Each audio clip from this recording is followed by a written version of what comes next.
नमस्कार दोस्तों, आपका स्वागत है आपके अपने YouTube चैनल अद्भुत ज्ञान गंगा पर। हमारा आज का विषय है देवराज इंद्र के जीवन के रहस्य। हिंदू धर्म में मूलतः 33 प्रमुख देवताओं का उल्लेख मिलता है। सभी देवताओं के कार्य और उनका चरित्र भिन्न भिन्न है। हिंदू देवताओं में इंद्रदेव बहुत बदनाम है। इंद्रदेव के किस्से रोचक हैं। इंद्रदेव के जीवन से मनुष्यों को शिक्षा मिलती है कि भोग से योग की ओर कैसे चलें। आर्यों के प्रारंभिक काल में इंद्रदेव को आर्यों का रक्षक माना जाता था।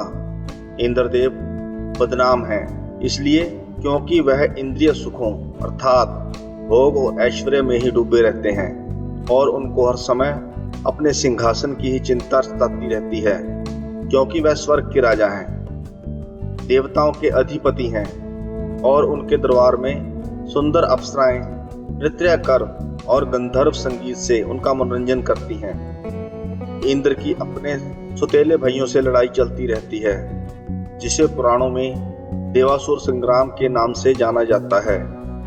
देवताओं को सुर इसलिए कहा जाता है क्योंकि वह सुरापान करते थे और असुर नहीं।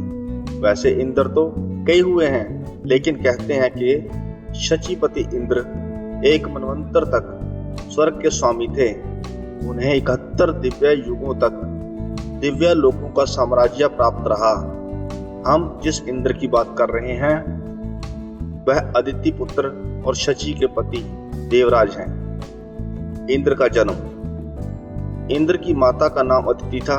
कहते हैं कि इंद्र अपनी मां के गर्भ में बहुत समय तक रहे थे, जिससे अदिति को पर्याप्त कष्ट उठाना पड़ा था।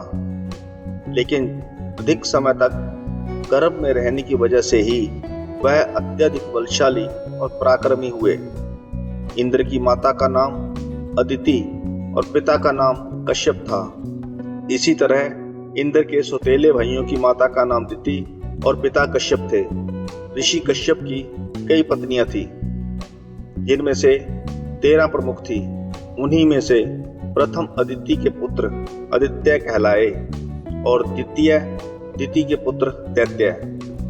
आदित्यों को देवता और दैत्यों को असुर भी कहा जाता है। इसके अलावा धनु के 61 पुत्र दानव, अरिष्टा के गंधर्व, सुरक्षा के राक्षस, कद्रु के नाग आदि कहलाए। इंद्र के भाई। उस काल में धरती हिमयुग की चपेट में थी, तो निश्चित ही तब मेघ और जल दोनों ही तत्व सबसे भयानक माने जाते थे। मेघों के देव इंद्र थे, जल के देवता इंद्र के भाई वरुण थे। दोनों तत्वों को संचालित करते थे। इस तरह इंद्र के और भी भाई थे। यह सभी भाई सुर या देव कहलाते थे। भ्राता वरुण को जल का देवता और असुरों का साथ देने वाला माना गया है। इंद्र के सौतेले भाई। इंद्र के सौतेले भाइयों को असुर कहते हैं। इंद्र के सौतेले भाई का नाम हिरण्यकश्यप और हिरण्याक्ष था, जबकि बहन का नाम सिंहिका था। हिरण्याक्ष का तो विष्णु ने वराह लेकर वध कर दिया था, जबकि हिरण्यकश्यप का बाद में नरसिंह अवतार लेकर वध किया गया था। हिरण्यकश्यप के मरने के बाद प्रहलाद ने सत्ता संभाली। प्रहलाद के बाद उनके पुत्र विरोचन को असुरों का अधिपति बना दिया गया।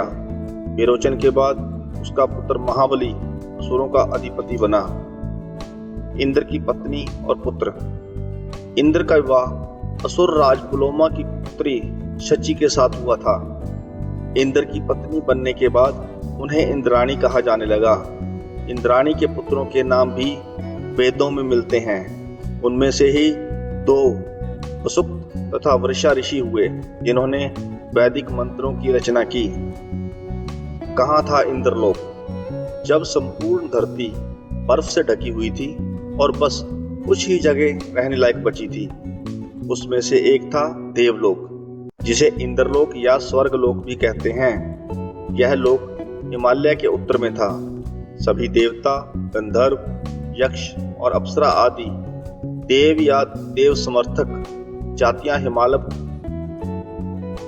हिमालय के उत्तर में ही रहती थी।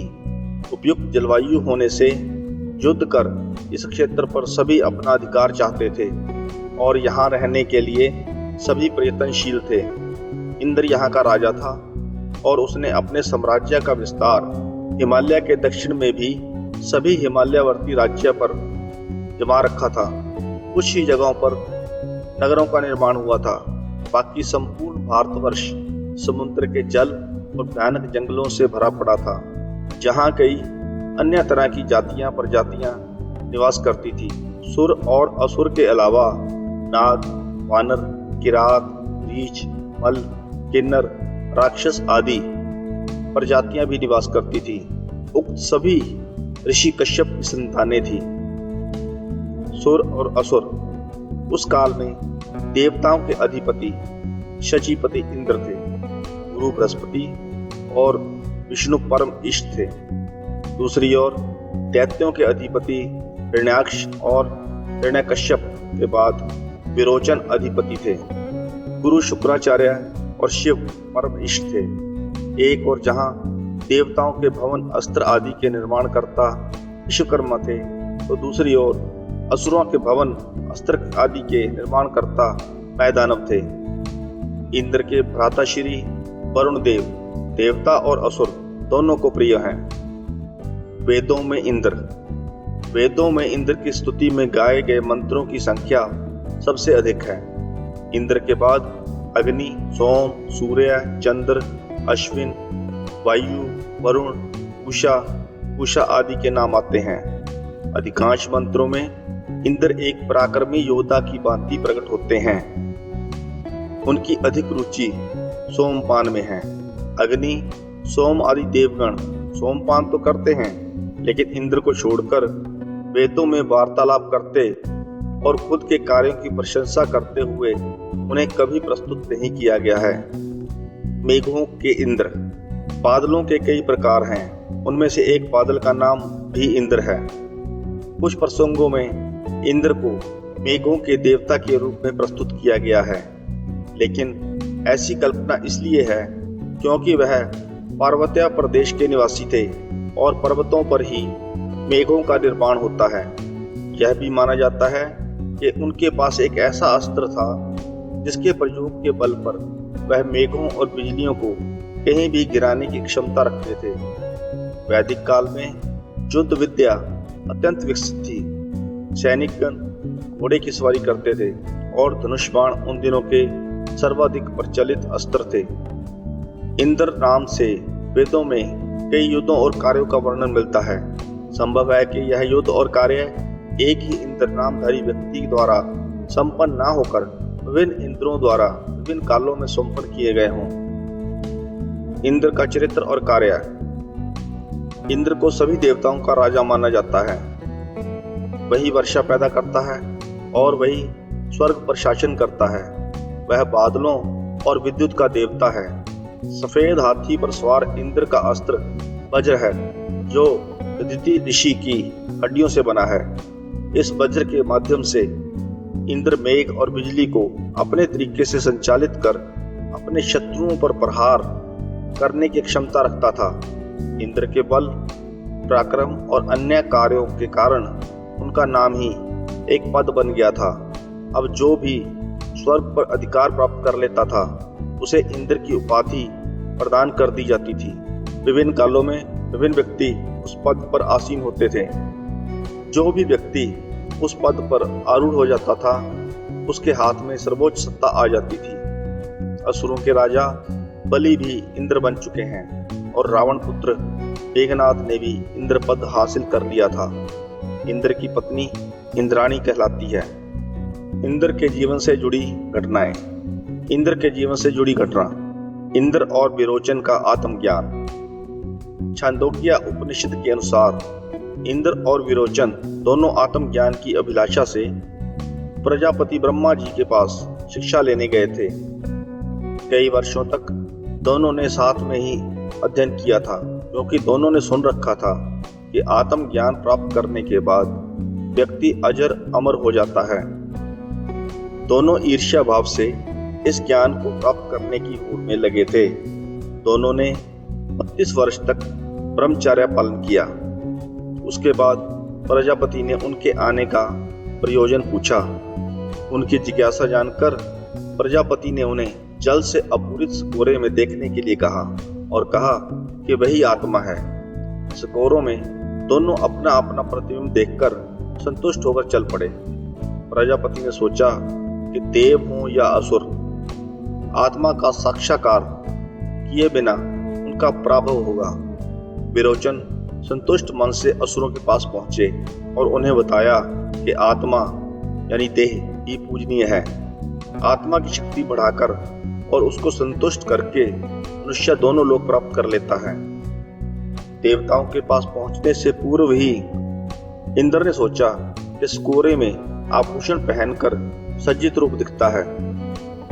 खंडित देह का खंडित रूप, अंधे का अंधा रूप, फिर यह अजर अमर आत्मा कैसे हुई? वह पुनः प्रजापति के पास पहुंचे। प्रजापति ने इंद्र को पुनः 32 वर्ष अपने पास रखा तथा इसके पश्चात बताया कि जो स्वप्न में पूजित होता हुआ विचरता है वही आत्मा अमृत, अभय तथा ब्रह्म है। इंद्र पुनः शंका लेकर प्रजापति की सेवा में प्रस्तुत हुए। इस प्रकार 3 बार 32 वर्ष तक तथा एक बार 5 वर्ष तक यानी कुल 101 वर्ष तक इंद्र को ब्रह्मचर्य रखकर प्रजापति ने उन्हें आत्मा के स्वरूप का पूर्ण ज्ञान इन शब्दों में करवाया। यह आत्मा स्वरूप स्थित होने पर अविद्याकृत देह तथा इंद्रियां मन से युक्त हैं। सर्वात्म भाव की प्राप्ति के उपरांत वह आकाश के समान विशुद्ध हो जाता है। आत्मा के ज्ञान को प्राप्त कर मनुष्य कर्तव्य कर्म करता हुआ अपनी आयु की समाप्ति पर ब्रह्मलोक को प्राप्त होता है और फिर नहीं लौटता। इस तरह इंद्र ने आत्मज्ञान के माध्यम से अपनी शक्तियों को दिव्य बनाया और विरोचन ने देह को ही सब कुछ मानकर अपनी शक्तियों को मायावी बनाया। मायावी और दिव्य शक्तियों में फर्क होता है। दरअसल विरोचन ने प्रजापति की शिक्षा को गलत समझा और असुरों को आत्मा की जगह शरीर को पूजने की शिक्षा दी। यही कारण है कि असुर परंपरा को मानने वाले लोग अपने मृतक की देह को सुगंध, माला तथा आभूषणों से सुसज्जित करते थे। इंद्र के जीवन से जुड़ी घटना। इंद्र वृत्रासुर युद्ध। यह सतयुग की बात है जब कालकेय नामक एक राक्षस का संपूर्ण धरती पर आतंक था। वह वृत्रासुर के अधीन रहता था। दोनों के अत्याचारों से त्रस्त होकर सभी देवताओं ने मिलकर सोचा कि अब वृत्रासुर का वध करना जरूरी हो गया है। वह इंद्र को साथ लेकर ब्रह्मा जी के पास गए।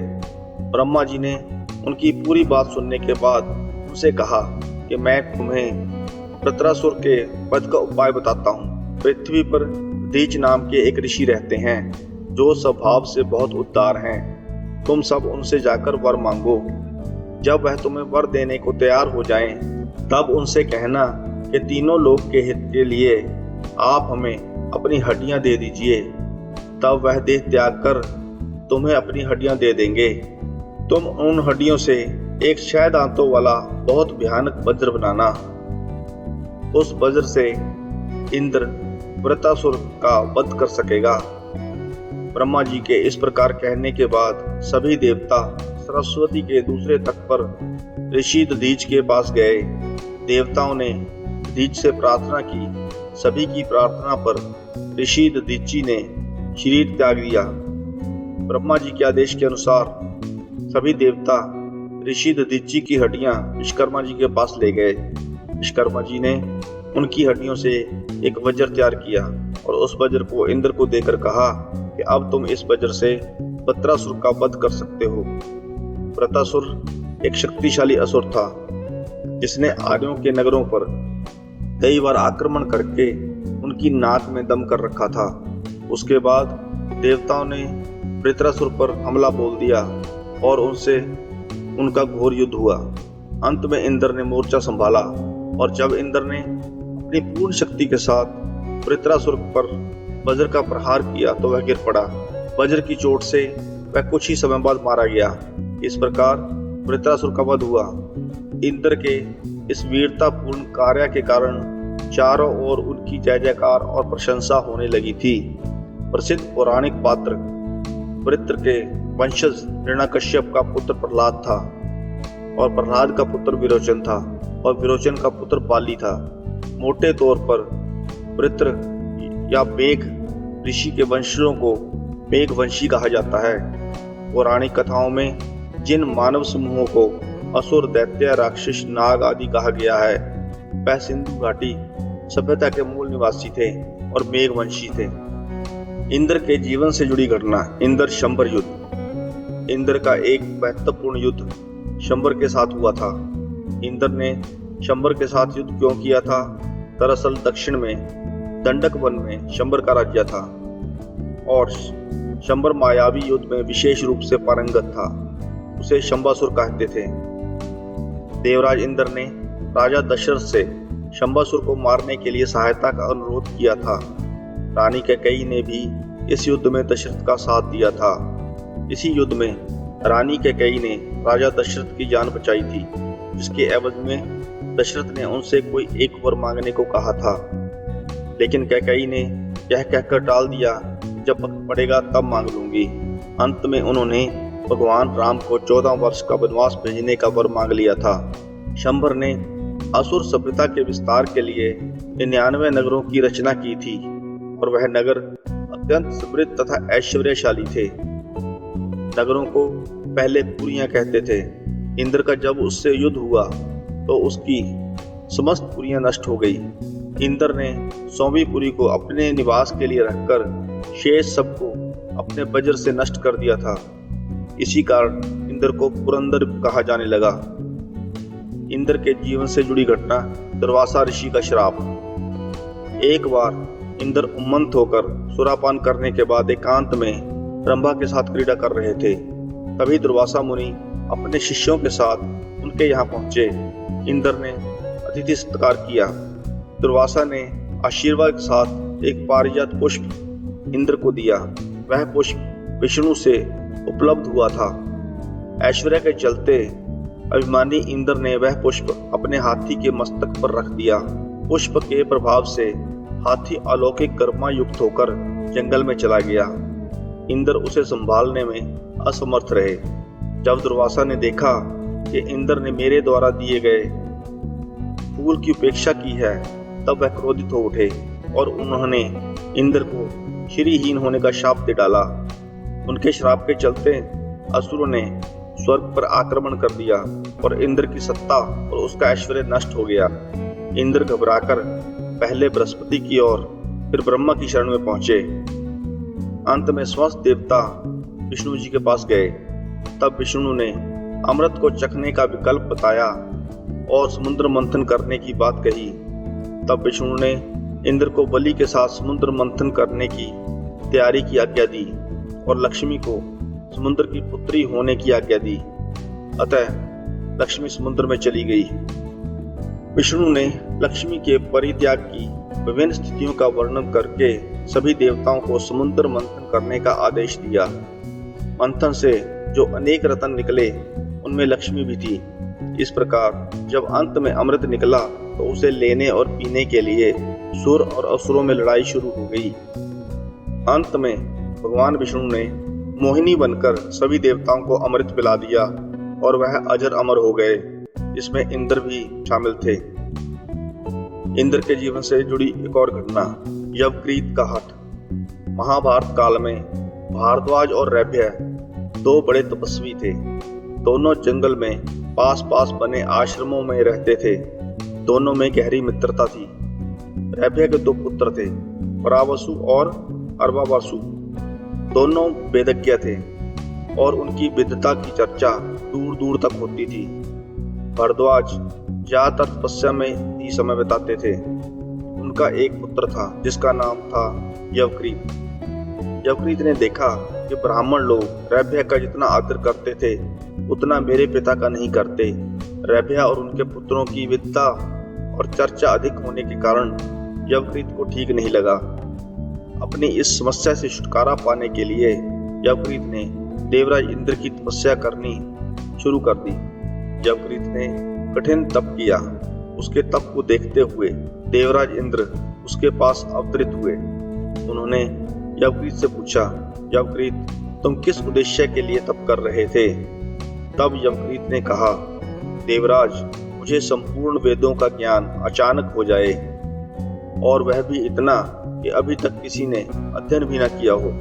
मैं गुरु के यहाँ सीख तो सकता हूँ, पर परेशानी यह है कि एक एक छंद को रटना पड़ता है।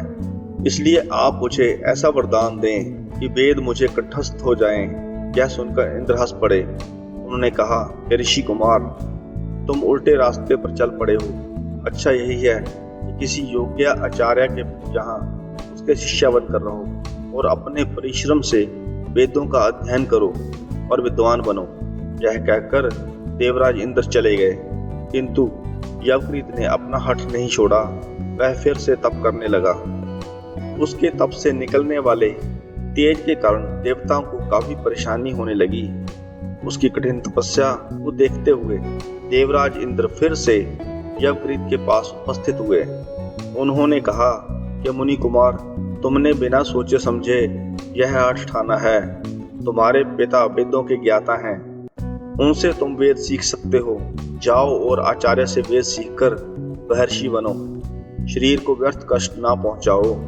ऐसा कहकर इंद्र फिर चले गए। यवकृत अभी भी नहीं माना और तपस्या करता रहा। एक दिन जब वह गंगा स्नान करने जा रहा था तो एक बूढ़े व्यक्ति को किनारे पर बालू को गंगा में फेंकते देखा। उसने आश्चर्य से पूछा, यह क्या कर रहे हैं बाबा? उस व्यक्ति ने उत्तर दिया कि लोगों को गंगा नदी पर पुल ना होने की दशा में उस पार जाने में बड़ी कठिनाई होती है, इसलिए सोच रहा हूँ कि एक पुल बना दूं। यह सुनकर यवकृत हंस पड़ा। वह बोला, इस तरह कभी पुल नहीं बन सकता। आप बेकार का परिश्रम कर रहे हैं। तब उस वृद्ध व्यक्ति ने कहा कि जिस तरह तुम वेदों के ज्ञान के लिए तपस्या कर रहे हो, उसी तरह मैं गंगा में रेत डालकर पुल बनाने की कोशिश कर रहा हूँ।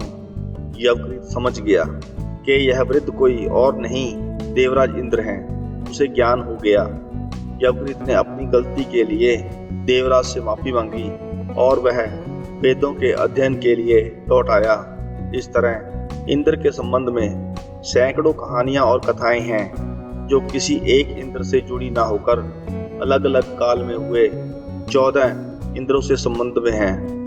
भगवान ब्रह्मा, विष्णु और महेश से हिंदू धर्म के इतिहास की शुरुआत होती है और देवराज इंद्र उन्हीं के काल में हुए थे, जिन्होंने अमरावती नाम के कई शहर बसाए थे और वह हमेशा सुरों की ओर से दैत्यों, दानवों और राक्षसों से लड़ाई करते रहते थे।